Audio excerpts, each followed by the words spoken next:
Kemudian kita bekali mereka dengan keterampilan-keterampilan social skill.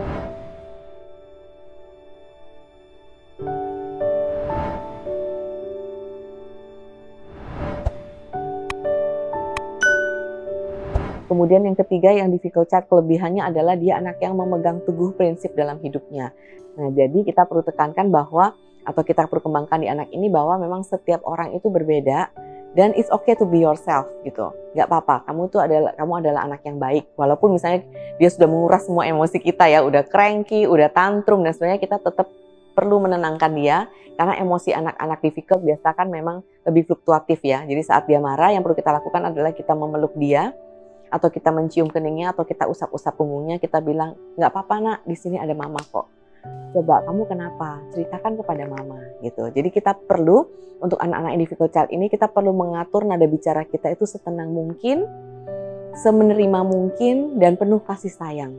Kemudian kita bekali mereka dengan keterampilan-keterampilan social skill, atau keterampilan-keterampilan menjawab pertanyaan dari orang lain, atau keterampilan-keterampilan untuk berempati kepada orang lain, atau mengajak orang lain melakukan sesuatu itu dengan cara yang smooth, yaitu misalnya bercerita, mendongeng, menunjukkan contoh-contoh yang ada di sekitarnya, kemudian kita juga bercerita bagaimana pengalaman kita sendiri kepadanya.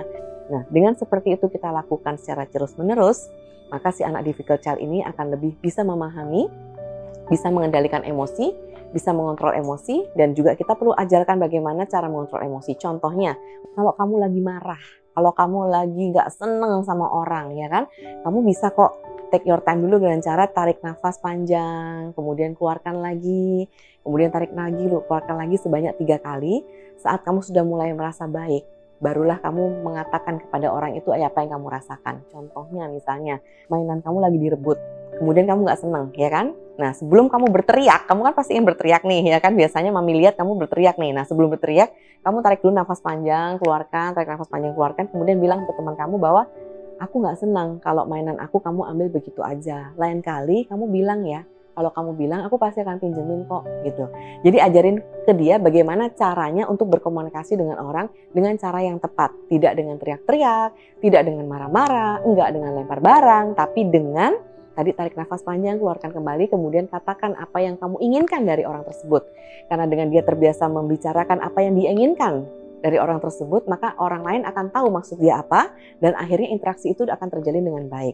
Dengan interaksi terjalin dengan baik, maka dia akan belajar bahwa dengan sikap aku seperti ini, aku makin bisa diterima orang lain, dan aku makin bisa bersosialisasi dengan orang lain, maka aku akan aman dengan orang lain, dan akhirnya dia bisa mengimprove atau meningkatkan dirinya supaya bisa mencapai titik atau level adaptasi yang memang lebih cepat dibandingkan tadi tipe diri yang sebelumnya. Ikuti terus sosial media Tanam Benih untuk mendapatkan video-video parenting lainnya.